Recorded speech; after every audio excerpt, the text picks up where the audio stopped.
Hello दोस्तों, good morning. मैं हूं परमानंद और आप सबका न्यू एग्ज़ाम चैनल में एक बार फिर से स्वागत करता हूं। मैं बहुत दिन से वीडियो नहीं बना रहा था, लेकिन अब मैं वीडियो बनाना स्टार्ट किया हूं, और वो भी क्रिप्टो के लिए स्पेशल। यदि आपको ये वीडियो पसंद आवे तो कृपया लाइक और सब्सक्राइब करना मत भूलिएगा, क्योंकि हम लगातार इसी प्रकार से अब वीडियो बनाते रहेंगे। तो चलते हैं दोस्तों आज के कुछ इम्पोर्टेंट क्वेश्चन पे। और ये जो क्वेश्चन होगा वो क्रिप्टो के लिए स्पेशल है और सेट नंबर 1 होगा। तो चलते हैं दोस्तों आज के कुछ इम्पोर्टेंट क्वेश्चन पे, जो आप सबों के लिए बहुत फ़ायदेमंद पहुँचाने वाले हैं। तो चलते हैं आज के क्वेश्चन नंबर 1 पे। क्वेश्चन नंबर 1 है आपका, in a single effect evaporator the economy is. तो दोस्तों जो सिंगल इफेक्ट इवेपोरेटर होता है उसका इकोनॉमी होता है 1 से कम। और जब मल्टीपल इफेक्ट इवेपोरेटर पूछेगा, यहाँ पे अभी है सिंगल इफेक्ट इवेपोरेटर, और जब यहीं पे रहेगा मल्टीपल इफेक्ट इवेपोरेटर तो उस केस में इकोनॉमी जो होगा वो 1 से ज़्यादा हो जाएगा। ठीक है दोस्तों, उम्मीद है आपको ये क्वेश्चन समझ में आ गया होगा। यदि आपको इवेपोरेटर चैप्टर में दिक्कत है तो कमेंट बॉक्स में कमेंट कीजिएगा, तो इवेपोरेटर टॉपिक का इम्पोर्टेंट पॉइंट पे मैं अलग से वीडियो लाऊंगा।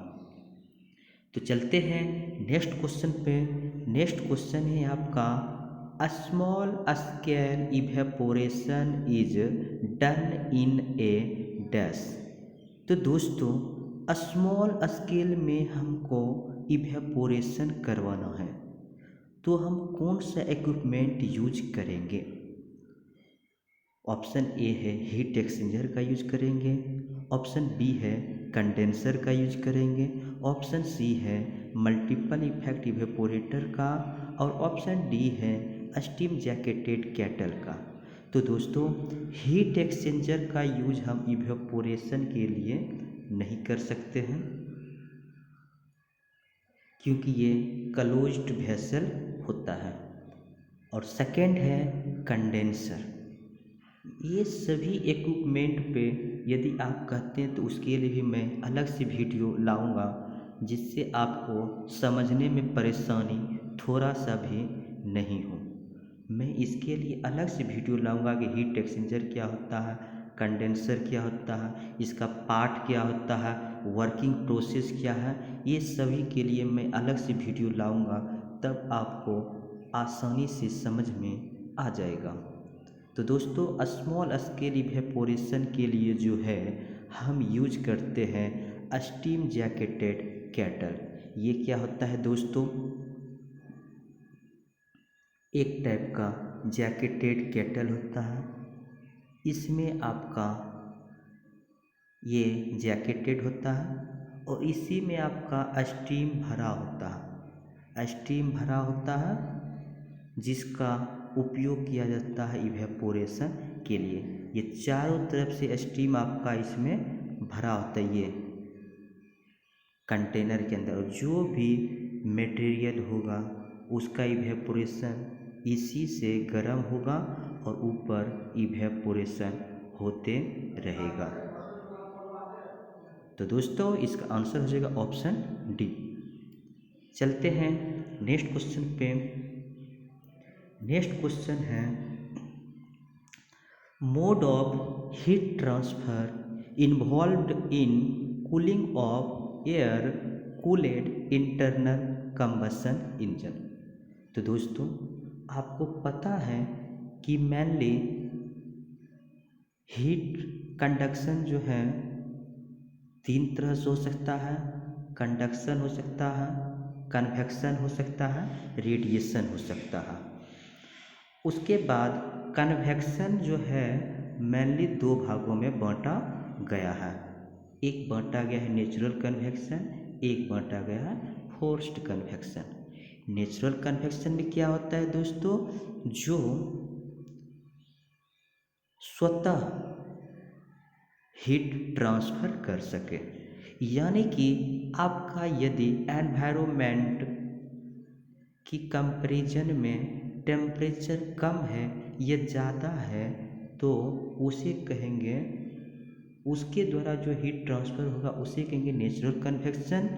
और एक होता है फोर्स्ड कन्वेक्शन। फोर्स्ड कन्वेक्शन में क्या करते हैं, बाय द एक्सटर्नल इक्विपमेंट, जैसे कि फैन हो गया, कंप्रेसर हो गया, ब्लोअर हो गया, इसके द्वारा जो हम यदि किसी चीज़ को ठंडा या गर्म या एक जगह से दूसरी जगह पहुंचाने के लिए हम यूज कर सकते हैं। तो दोस्तों नेचुरल कन्वेक्शन का मेनली यूज किया जाता है कूलिंग ऑफ एयर में। ठीक है दोस्तों, चलते हैं नेक्स्ट क्वेश्चन पे। नेक्स्ट क्वेश्चन है आपका, what is the absorptivity of black body. तो दोस्तों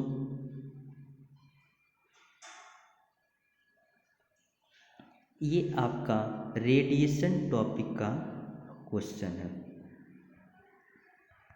ठीक है, रेडिएशन टॉपिक जब आप पढ़िएगा तो उसमें एक शब्द आएगा एब्जॉर्बिविटी। ये एब्जॉर्बिविटी क्या होता है दोस्तों, किसी भी चीज़ को एब्जॉर्ब करने की क्षमता होती है। तो ब्लैक बॉडी जो होता है दोस्तों, ब्लैक बॉडी का एब्जॉर्बिविटी जो होता है वह 1 होता है। किसी किसी जगह इसका आंसर आपको 0.95 भी देखने को मिलेगा, लेकिन जब परफेक्टली ब्लैक बॉडी कहा जाए या ब्लैक बॉडी कहा जाए तो उस केस में आपका आंसर 1 ही होगा। ठीक है दोस्तों, फाइनली कोई भी चीज़ आइडियल नहीं होता है, लेकिन यदि कहा जाए आइडियल ब्लैक बॉडी तो उस केस में भी आपका 1 ही होगा। तो इस कंडीशन आपका 0.95 भी किसी किसी केस में दिया जा सकता है आंसर, तो आपका लेकिन इसका आंसर फाइनल 1 ही होगा। ठीक है, चलते हैं नेक्स्ट क्वेश्चन पे। नेक्स्ट क्वेश्चन है आपका, in a counter flow compare to the parallel flow. तो दोस्तों काउंटर फ्लो क्या होता है और पैरेलल फ्लो क्या होता है और इस कंडीशन में क्या होता है। तो दोस्तों जैसे हीट एक्सचेंजर होता है, हीट एक्सचेंजर में यदि आपका दो फ्लूइड हैं, दो फ्लूइड मान चलते हैं, एक पेट्रोलियम मान चलते हैं और एक मान चलते हैं स्टीम।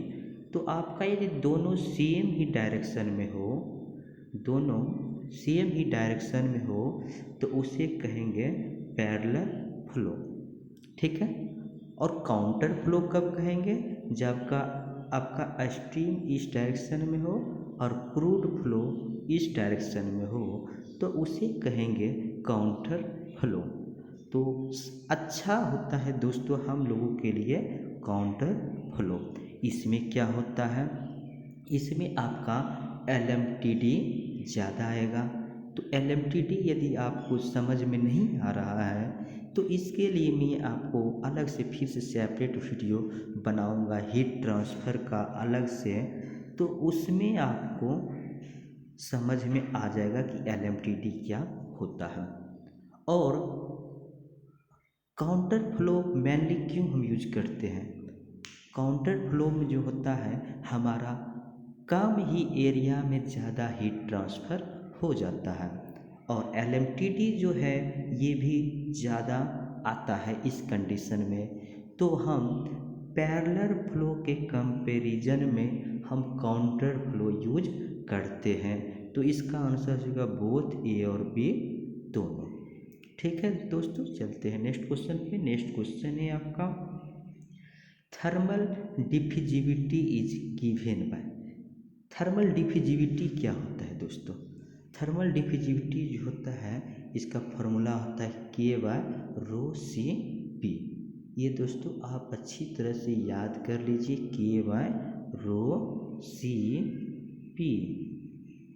ये क्यों बोल रहे हैं दोस्तों? ये बहुत बार एग्जाम में पूछा जाता है कि थर्मल डिफ्यूजिविटी का फॉर्मूला क्या होता है, तो आप अच्छी तरह से इसको दोस्तों याद कर लीजिए। और मैं एक बात और बताना चाहूँगा दोस्तों, ये कुछ वीडियो लंबा जाएगा। अप्रॉक्सीमेट मैंने 21 क्वेश्चन लाया है, तो समय लगेगा दोस्तों। तो आप शुरू से अंत तक इस वीडियो को देखते हैं तो कुछ वीडियो में आपको ऐसी बातें जानने को मिलेगी जो शायद आप नहीं जानते हैं। तो वीडियो आप शुरू से अंत तक देखिएगा। नेक्स्ट क्वेश्चन है, catalyst used in the manufacture of ammonia by the Haber's process is finally divided. तो दोस्तों हैबर्स प्रोसेस द्वारा जो है अमोनिया बनाया जाता है। कहता है इसमें हम कौन सा कैटलिस्ट यूज करते हैं? जब हम अमोनिया का मैन्युफैक्चरिंग करते हैं तो उसमें हम कौन सा कैटलिस्ट यूज करते हैं? तो दोस्तों आयरन कैटलिस्ट हम यूज करते हैं। सीटी का भी अलग से हम लाएंगे, केमिकल टेक्नोलॉजी का भी हम अलग से वीडियो लाएंगे, जिसमें आपका सभी प्रोसेस को फ्लो डायग्राम के द्वारा इजी मेथड से आपको समझाया जाएगा। तो ठीक है दोस्तों, नेक्स्ट क्वेश्चन देखते हैं। नेक्स्ट क्वेश्चन है, dash is required more for the leafy crops. दोस्तों इसका आंसर नाइट्रोजन है। नाइट्रोजन क्यों होगा? कोई भी क्रॉप्स होता है उसकी पत्ती को हो या कोई पौधा हो, उसको बढ़ने के लिए जो मेनली हम नाइट्रोजन का ही यूज करते हैं। तो वही हो जाएगा इसका answer, nitrogen is required more for leafy crops. ठीक है दोस्तों, चलते हैं नेक्स्ट क्वेश्चन पे। नेक्स्ट क्वेश्चन है आपका, nitrogen content of calcium ammonium nitrate. Calcium ammonium nitrate जो होता है दोस्तों, कहता उसमें नाइट्रोजन कंटेंट कितना होता है? तो दोस्तों इसका आंसर हो जाएगा 25। उम्मीद है कि आपको परसेंटेज निकालने के लिए आता होगा कि किस प्रकार से निकाला जाता है। ठीक है दोस्तों, यदि नहीं आता होगा तो बोलिएगा कमेंट बॉक्स में, तो हम आपको कमेंट बॉक्स में बता देंगे कि इसका कैसे हम निकालते हैं। ठीक है, चलते हैं नेक्स्ट क्वेश्चन पे। नेक्स्ट क्वेश्चन है आपका, which is a catalyst promoter used in catalytic ammonia synthesis reaction.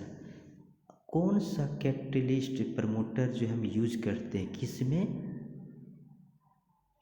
Ammonia synthesis reaction में। तो दोस्तों आपका ऑप्शन है Al2O3, Cr2O3, K2O, तो दोस्तों इसका आंसर हो जाएगा K2O। K2O जो है पोटेशियम ऑक्साइड जो है हम यूज करते हैं अमोनियम सिंथेसिस रिएक्शन में। ठीक है दोस्तों, चलते हैं नेक्स्ट क्वेश्चन पे। नेक्स्ट क्वेश्चन है दोस्तों, Monte Cartney process is widely used process for the manufacture of. तो दोस्तों मोंटे कार्टनी प्रोसेस जो है हम किसके मैन्युफैक्चरिंग में यूज करते हैं? तो यूरिया के मैन्युफैक्चरिंग में यूज करते हैं।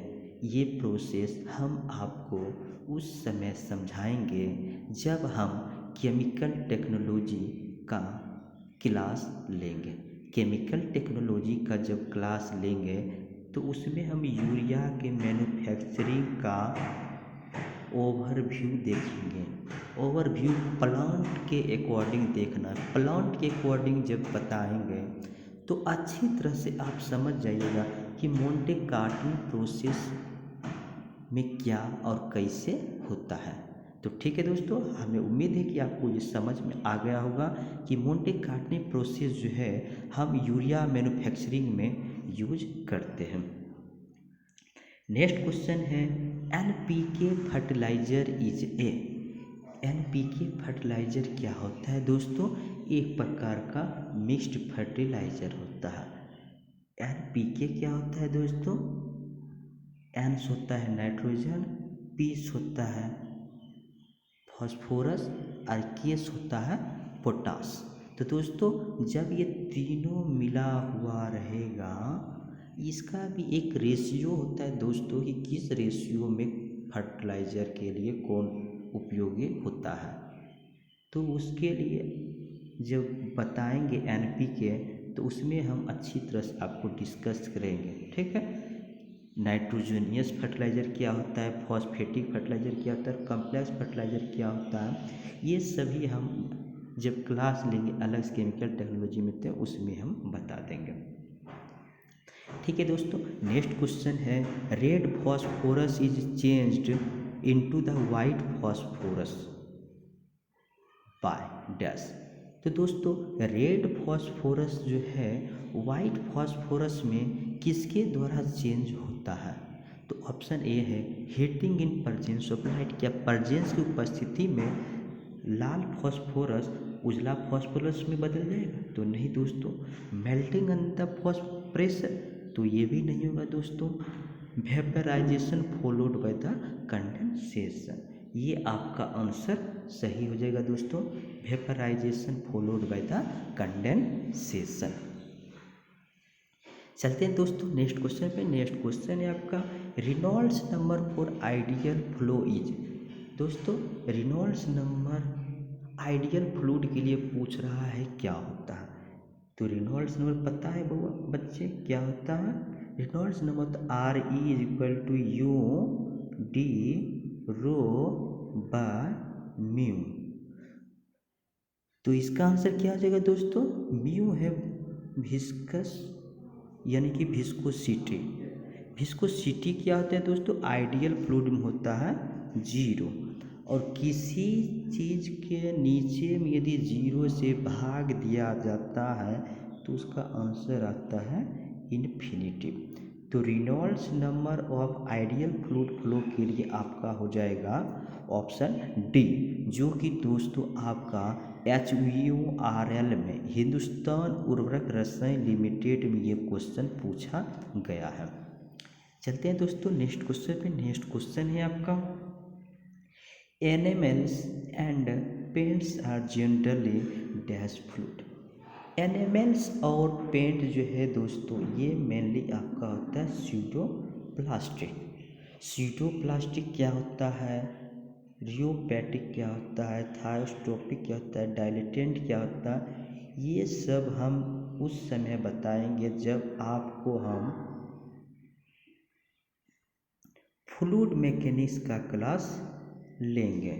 जब फ्लूइड मैकेनिक्स का क्लास लेंगे उस समय हम आपको आसानी से बताएंगे कि टेम्परेचर और प्रेशर पे इन सबों का क्या इफेक्ट पड़ता है। अभी सिर्फ यही याद रखिए कि एनिमल्स और पेंट्स याद करने की ट्रिक है, यदि इसमें भी एस है इसमें भी एस है तो स्पेलिंग जब पढ़ते हैं सूडो तो उस प्रकार से याद रख सकते हैं। एनिमल्स और पेंट जो है सूडो प्लास्टिक का एग्जाम्पल है, ठीक है। नेक्स्ट क्वेश्चन पे चलते हैं। नेक्स्ट क्वेश्चन है the distance between Meta centre and dash is called the metacentric height. तो दोस्तों कह रहा है मेटासेंट्रिक हाइट किसे कहते हैं? क्या वाटर के सरफेस को मेटासेंट्रिक हाइट कहते हैं? तो नहीं दोस्तों। तो मेटा सेंटर और किसके बीच की दूरी को कहते हैं मेटासेंट्रिक हाइट? तो centre of gravity. Meta centre जो है दोस्तों, मेटा सेंटर और सेंटर ऑफ ग्रेविटी के बीच के डिस्टेंस को कहते हैं मेटासेंट्रिक हाइट। ये मेटा सेंटर क्या होता है होता है, या मेटासेंट्रिक हाइट क्या होता है, या सेंटर ऑफ ग्रेविटी क्या होता है दोस्तों, ये जब हम फ्लूइड मैकेनिक्स पढ़ाएंगे तब इस पे डिस्कस हम करेंगे। अभी हम डिस्कस नहीं करना चाहते क्योंकि वीडियो लंबा हो जाएगा। तो नेक्स्ट क्वेश्चन पे चलते हैं। नेक्स्ट क्वेश्चन है dash is a example of the axial flow impeller. तो एक्सियल फ्लो का इम्पेलर का एग्जाम्पल क्या है दोस्तों, कौन सा है जो एक्सियल फ्लो इम्पेलर है। तो दोस्तों ऑप्शन ए है पैडल, बी है टरबाइन, सी है प्रोपेलर और डी है ऑल ऑफ द अबव। क्या हो जाएगा दोस्तों, इसका आंसर हो जाएगा प्रोपेलर। प्रोपेलर जो है दोस्तों ये एक्सियल फ्लो इम्पेलर का एग्जाम्पल है। ठीक है, चलते हैं नेक्स्ट क्वेश्चन पे। नेक्स्ट क्वेश्चन है आपका फ्रिक्शनलेस ये ideal fluid is. Ideal fluid क्या होता है दोस्तों, आइडियल फ्लूइड वैसे फ्लूइड को कहते हैं जो फ्रिक्शनलेस होता है और इनकम्प्रेसिबल होता है। वैसे ही फ्लूइड को हम क्या कहते हैं, आइडियल फ्लूइड कहते हैं। ऐसा नहीं है कि हम न्यूटन्स लॉ जो विस्कोसिटी को पालन करेगा उसे हम आइडियल फ्लूइड कहेंगे, नहीं दोस्तों ये आंसर नहीं होगा। इसका फाइनली आंसर होगा फ्रिक्शनलेस एंड इनकम्प्रेसिबल। ठीक है दोस्तों, चलते हैं नेक्स्ट क्वेश्चन पे। नेक्स्ट क्वेश्चन है आपका experimental determination of dash is done by wetted wall column method. Wetted wall column method जो है दोस्तों इसका हम उपयोग कहाँ पे करते हैं, ये एक्सपेरिमेंटली डिटरमाइन करने का एक मेथड है। किसका, मास ट्रांसफ़र कोएफिशिएंट यदि किसी का निकालना है दोस्तों हम उसके लिए यूज करते हैं वेटेड वॉल कॉलम मेथड। ये जो होता है दोस्तों एक एक्सपेरिमेंटल डिटर्मिनेशन मेथड होता है जिसके द्वारा हम मास ट्रांसफ़र कोएफिशिएंट डिटरमाइन करते हैं।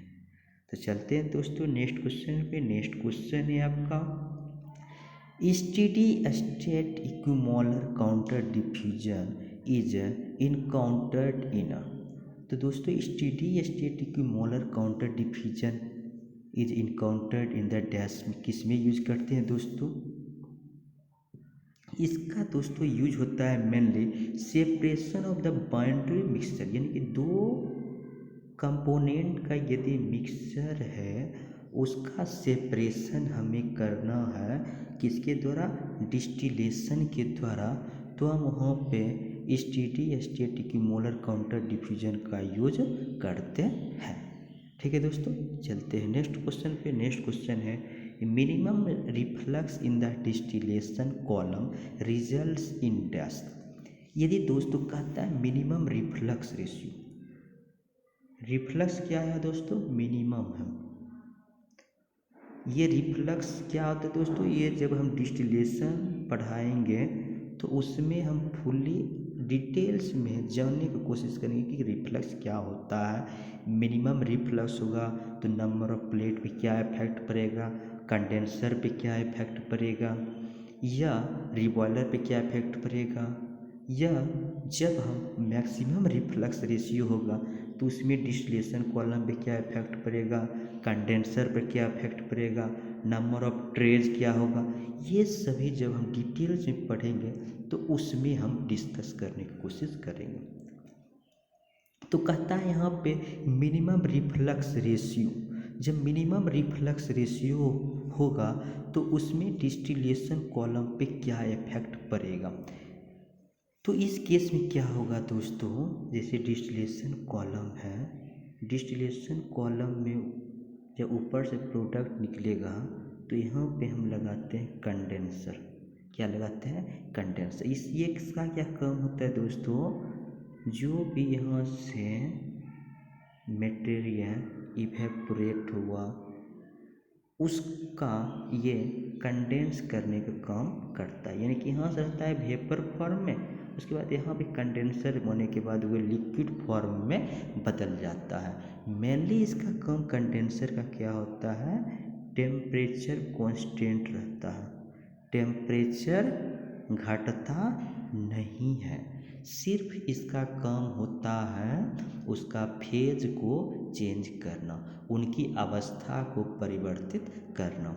यानी कि यहाँ से जब वेपर फॉर्म में निकला तो कंडेंसर का काम है वेपर को लिक्विड फॉर्म में कन्वर्ट करना। और जब मिनिमम रिफ्लक्स है दोस्तों, मिनिमम रिफ्लक्स कहने का क्या मतलब है, डिस्टिलेशन कॉलम में जो हम रिटर्न डालेंगे, ये जब हम रिफ्लक्स बताएंगे तब अच्छी तरह समझ में आएगा दोस्तों। अभी सिर्फ मैं थोड़े से अंश में समझाना चाहूँगा। रिफ्लक्स होता है, यूज करते हैं मेनली इसका प्योरिटी को बढ़ाने के लिए। जब मिनिमम रिफ्लक्स होगा, जब यहाँ पे हम रिफ्लक्स यदि कम डाल रहे, कब कम डालेंगे दोस्तों, जब कंडेंसर का साइज यदि बड़ा होगा तो क्या होगा, मैक्सिमम प्रोडक्ट ऊपर से ही निकल जाएगा, तो कम ही मटेरियल बचेगा जिसको हमको क्या करना पड़ेगा, रिफ्लक्स करना पड़ेगा। तो मिनिमम रिफ्लक्स रेशियो के केस में मैक्सिमम कंडेंसर साइज होता है दोस्तों। उम्मीद है दोस्तों आपको ये वीडियो पसंद आया होगा। यदि आपको ये वीडियो पसंद आया तो आप अपने दोस्तों के बीच में शेयर कर दीजिए, और अच्छा लगा हो तो लाइक कर दीजिए, सब्सक्राइब कर लीजिए, क्योंकि हम फिर से नया नया इसी प्रकार से वीडियो लाते रहेंगे। और वैकेंसी जो भी आएगी डिप्लोमा बेसिस पे, ITI बेसिस पे और ग्रेजुएशन बेसिस पे, हम उसको भी लाते रहेंगे। तो चलते हैं दोस्तों, आज का वीडियो यहीं पे समाप्त करते हैं। Okay, thank you, bye, best of luck.